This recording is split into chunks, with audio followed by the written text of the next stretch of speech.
Thank you, Mr. President. I grew up just north of Detroit, Michigan, in Macomb County, known as the home of the Reagan Democrats. My first vote for president was for Ronald Reagan. I thought that was going to be the best president I ever saw in my lifetime until Donald J. Trump came along.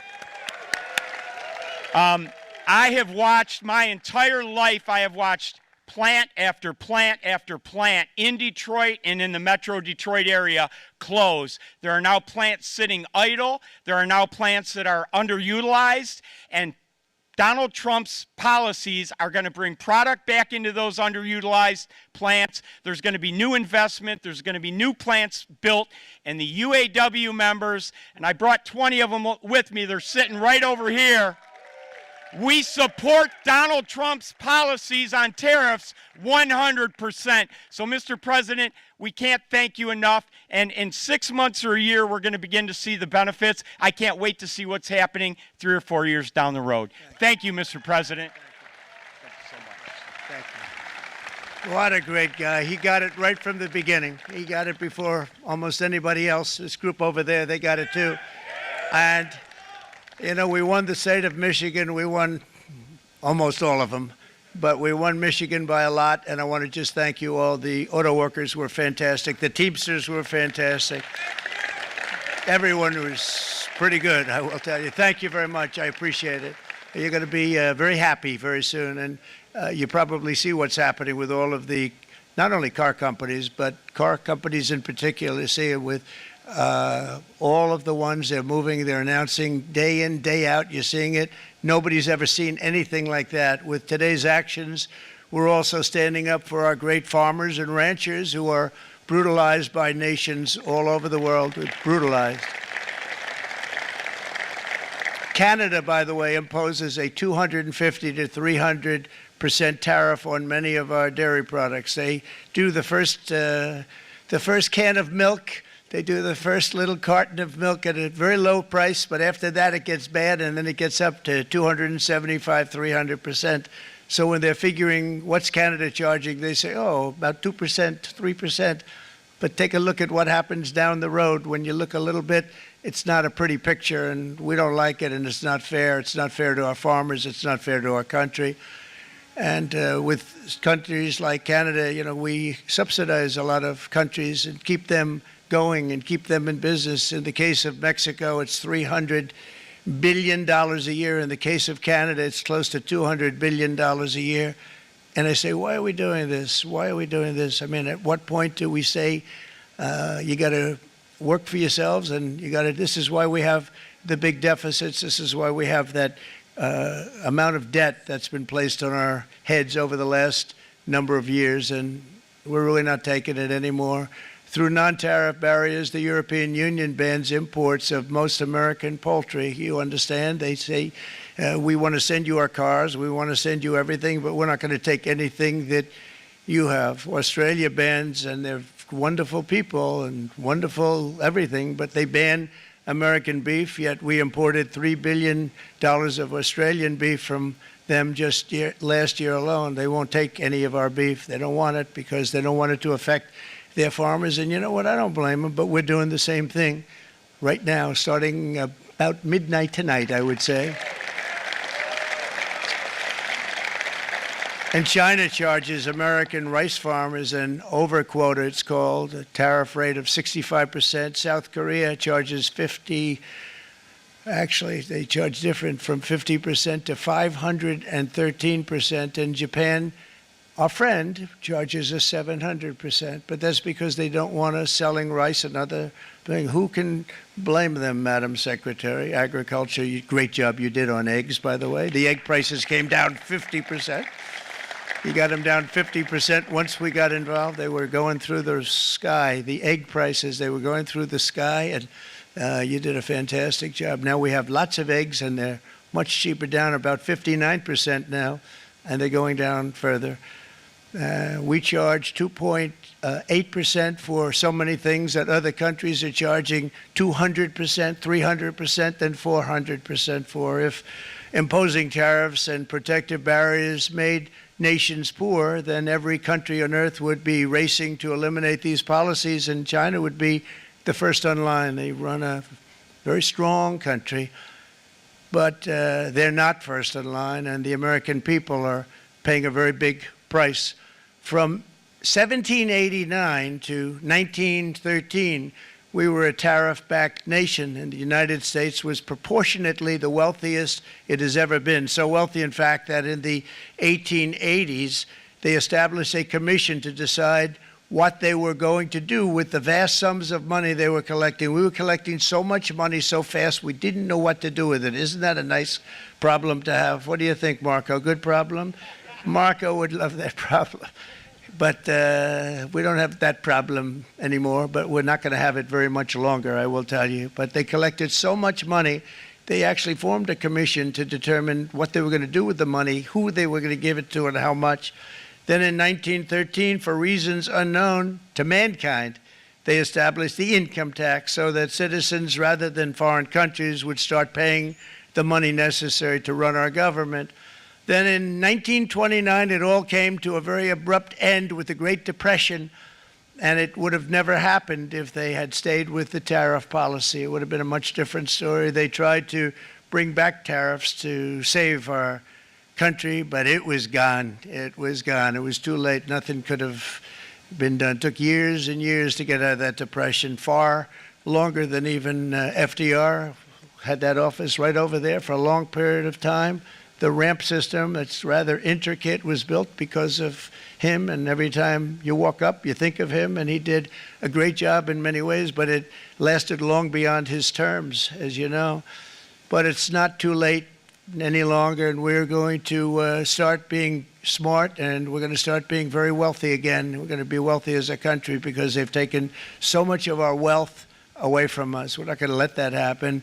We truly can be very wealthy. We can be so much wealthier than any country. It's not even believable, but we're getting smart. Nearly a century later, in the face of unrelenting economic warfare, the United States can no longer continue with a policy of unilateral economic surrender. We cannot pay the deficits of Canada, Mexico, and so many other countries. We used to do it. We can't do it anymore. We take care of countries all over the world. We pay for their military. We pay for everything they have to pay, and then when you want to cut back a little bit, they get upset that you're not taking care of them any longer. But we have to take care of our people, and we're going to take care of our people first, and I'm sorry to say that.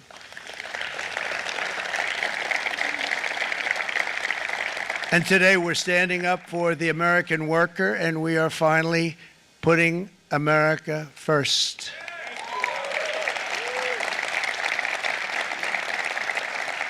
In Sleepy Joe Biden's last year in office, the United States hemorrhaged 100,000 manufacturing jobs, and the number was going through the roof at levels never seen before. And our trade deficit reached a record $1.2 trillion, which is unheard of.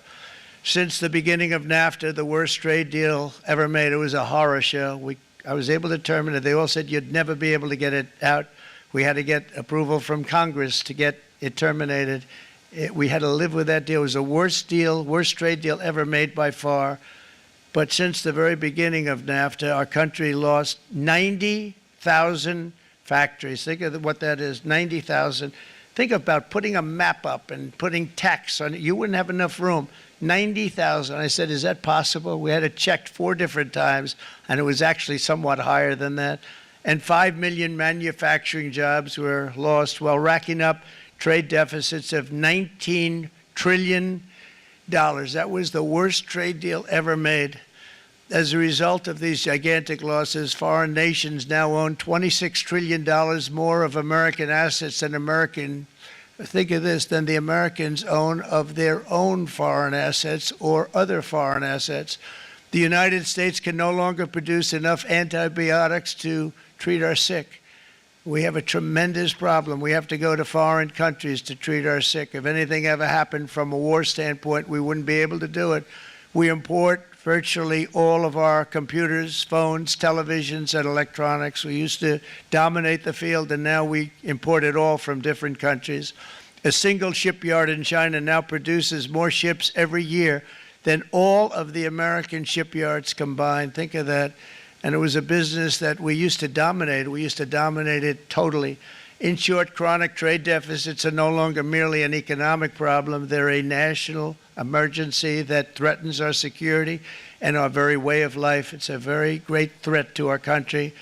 And for these reasons, starting tomorrow, the United States will implement reciprocal tariffs on other nations. It's been a long time since we even thought of that. We used to think about it a lot. We didn't think about it for many decades, and you see what's happened. For nations that treat us badly, we will calculate the combined rate of all their tariffs, non-monetary barriers, and other forms of cheating. And because we are being very kind, we're kind people, very kind. You're not so kind when you got ripped off with your salaries. My auto worker friends and my Teamster friends and all of the unions that typically voted Democrat, they're not voting Democrat anymore because worker, whether union or non-worker, they're for the Republicans now. That's what happened. But we will charge them approximately half of what they are and have been charging us. So the tariffs will be not a full reciprocal. I could have done that, yes, but it would have been tough for a lot of countries who didn't want to do that. I'd like to see the chart if you have it. Could you bring it up, Howard? This is our great Secretary of Commerce, Howard Lutnick. Thanks, Howard. So if you look at that, China, first row, China, 67%. That's tariffs charged to the USA, including currency manipulation and trade barriers. So 67%, I think you can, for the most part, see it. Those with good eyes, with bad eyes. We didn't want to bring, it's very windy out here. We didn't want to bring out the big charts because it had no chance of standing. Fortunately, we came armed with a little smaller chart. So it's 67%, so we're going to be charging a discounted reciprocal tariff of 34%. I think, in other words, they charge us, we charge them less. So how can anybody be upset? They will be because we never charge anybody anything, but now we're going to charge. European Union, they're very tough, very, very tough traders. You think of European Union, very friendly. They rip us off. It's so sad to see. It's so pathetic. 39%, we're going to charge them 20%, so we're charging them essentially half. Vietnam, great negotiators, great people. They like me, I like them. The problem is they charge us 90%. We're going to charge them 46% tariff. Taiwan, where they took all of our computer chips and semiconductors. We used to be the king, right? We were everything. We had all of it. Now we have almost none of it, except the biggest company is coming in. We're going to end up with almost 40%. Lee Zeldin's working to get their approvals. And it's an amazing company. Mr. Wei, of one of the great companies of the world, actually. They're coming in from Taiwan, and they're going to build one of the biggest plants in the world, maybe the biggest for that. But 64%, we're going to charge them 32%. Japan, very, very tough, great people. And again, I don't blame the people for doing it. I think they're very smart in doing it. I blame the people that sat right in that Oval Office, right over there, right behind the Resolute desk or whichever desk they chose. Japan, 46%. They would charge us 46%, and much higher for certain items like cars, little items like cars. 46%, we're charging them 24%. India, very, very tough, very, very tough. The Prime Minister just left, and he's a great friend of mine, but I said, you're a friend of mine, but you're not treating us right. They charge us 52%. You have to understand, we charge them almost nothing for years and years and decades, and it was only 7 years ago when I came in, we started with China and charged them. We took in hundreds of billions of dollars from China in tariffs, and they understood, honestly. President Xi understood. He said, look, I understand, and the other countries, and they all understand. We're going to have to go through a little tough love, maybe, but they all understand. They're ripping us off, and they understood it.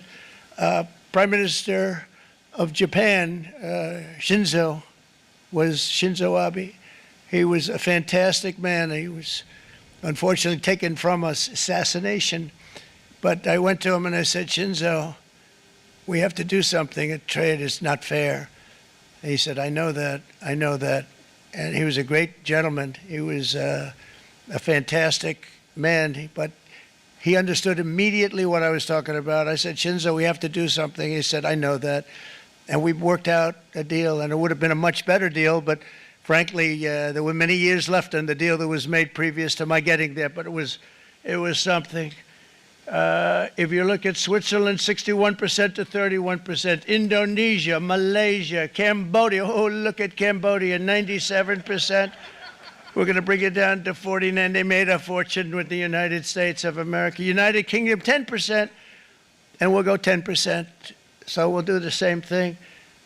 South Africa, 60%, 30%, and they've got some bad things going on in South Africa. You know, we're paying them billions of dollars, and we cut the funding because a lot of bad things are happening in South Africa. The fake news ought to be looking at it. They don't want to report it.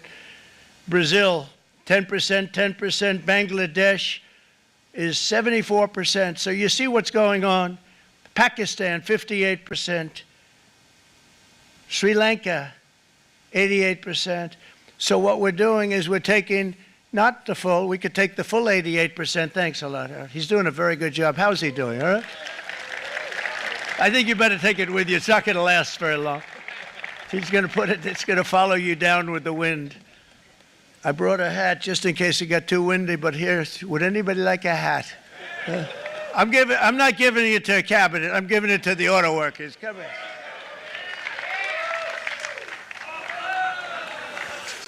Thank you, fellas. Get it. That's it. That's it. They deserve it more than our cabinet. Our cabinet has plenty of hats. But you see the numbers. The numbers are so disproportionate. They're so unfair. At the same time, we will establish a minimum baseline tariff of 10%. You notice that on the chart? And that'll be on other countries to help rebuild our economy and to prevent cheating. So we're going to have a minimum of cheating, and we're going to be very severe on the people that at the gate that watch the tariffs and watch the product coming in, because there's been a lot of bad things happening at the gate because the money is so enormous that you're talking about. There's never been probably anything like it in terms of the enormity, and there are a lot of bad things happen at the people that do the check-in, and they're looking at 10-year jail sentences if they do play. We're going to treat them so good, but if they cheat, the repercussions are going to be extremely strong. Foreign nations will finally be asked to pay for the privilege of access to our market, the biggest market in the world. We're right now the biggest market in the world. We had a great country 4 years ago in terms of the economics. We were doubling up on China. We were doing so well. Nobody was going to catch us, but so much of it slipped away over the last 4 years under Biden. I campaigned on this policy throughout last year, and today that promise was made, and it was also a promise, as you know, that was kept. Promises made, promises kept. To any company that objects to our common sense reciprocal tariffs, again, reciprocal, back and forth, back and forth. And I call this kind reciprocal. This is not full reciprocal. This is kind reciprocal. But what we do is we cut it in half. We charge them. My answer is very simple if they complain. If you want your tariff rate to be zero, then you build your product right here in America, because there is no tariff if you build your plant, your product in America. And we've seen companies coming in like we've never seen before. Likewise to all of the foreign presidents, prime ministers, kings, queens, ambassadors, and everyone else who will soon be calling to ask for exemptions from these tariffs. I say, terminate your own tariffs, drop your barriers, don't manipulate your currencies. They manipulate their currencies like nobody can even believe, which is a bad, bad thing and very devastating to us, and start buying tens of billions of dollars of American goods. Tariffs give our country protection against those that would do us economic harm, and many people were looking to do us economic harm. Maybe not so obviously, but they were doing tremendous economic harm. But even more importantly, they will give us growth. These tariffs are going to give us growth like you haven't seen before, and it'll be something very special to watch. I am so looking forward, and Brian, it's going to happen even faster than you said. You know, you might say, but it's already started. It's already started.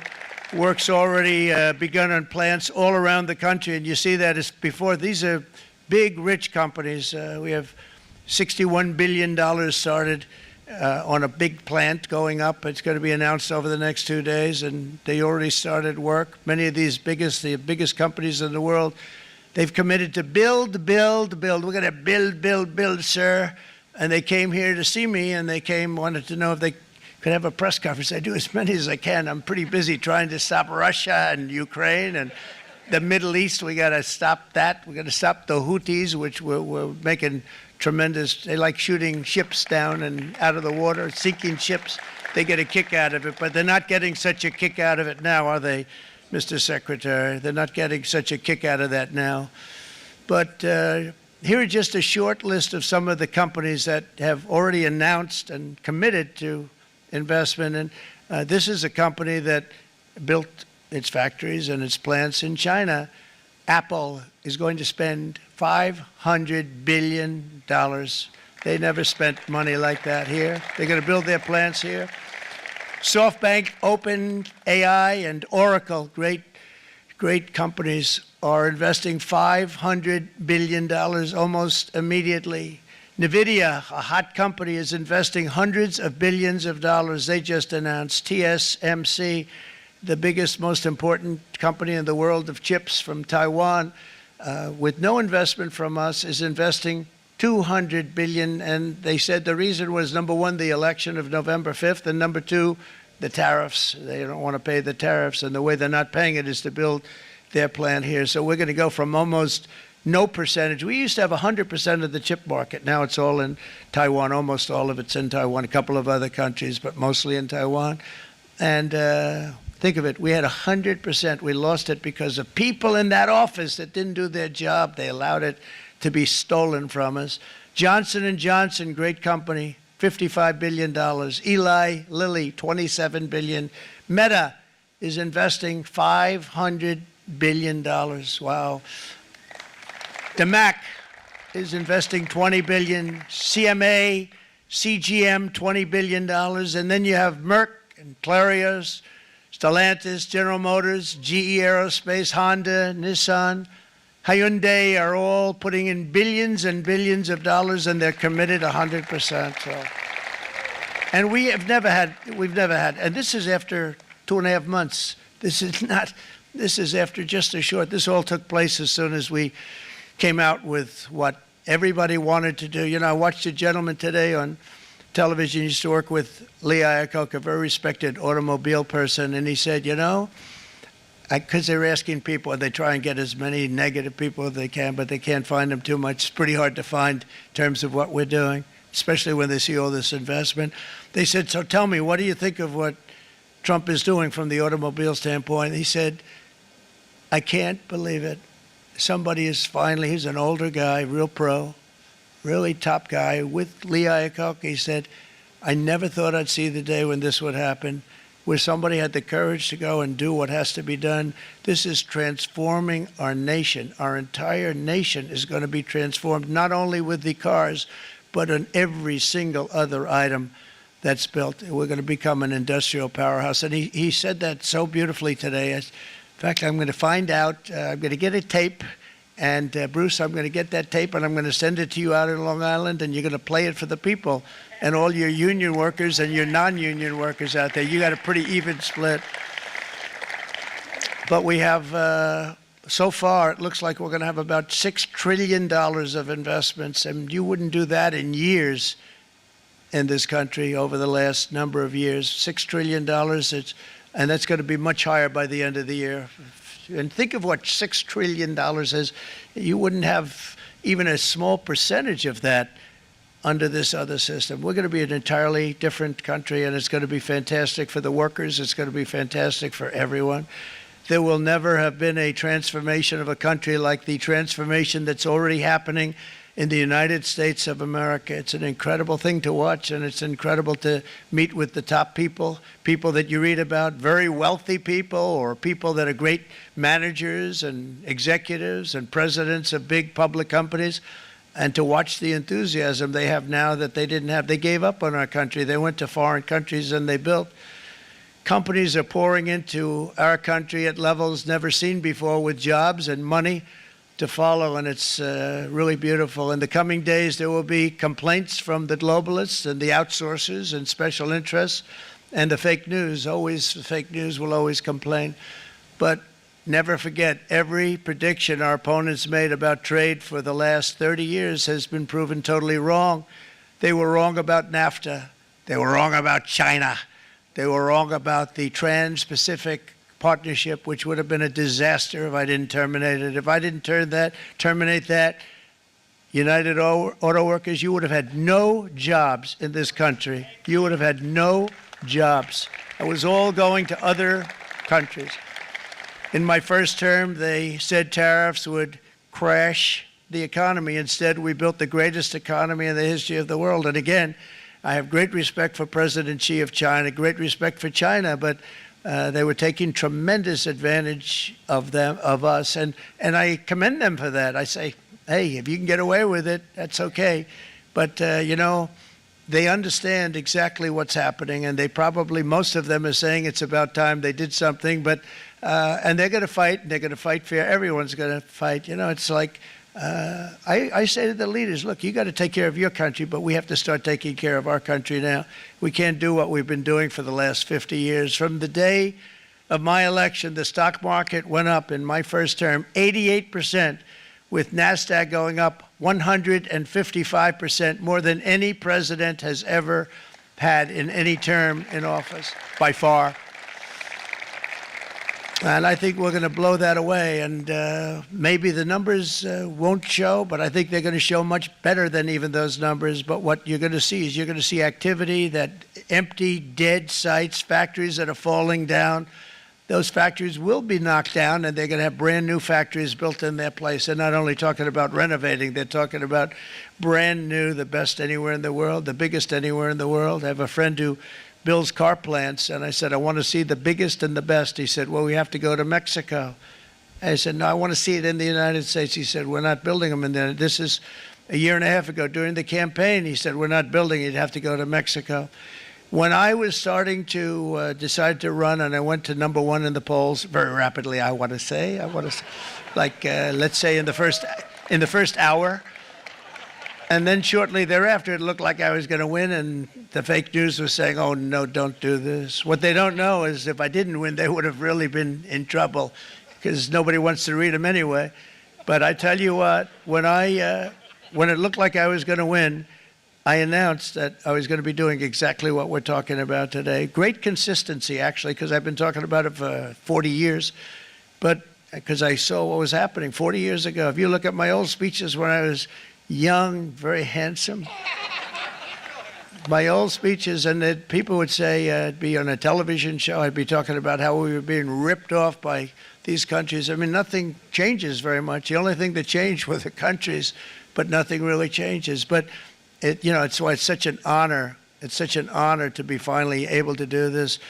If you look at China, I took in hundreds of billions of dollars in my term, hundreds of billions. They never paid 10 cents to any other president, and yet they paid hundreds of billions, so much so that Biden couldn't do anything. They wanted to try and terminate it because he had a very special relationship with China.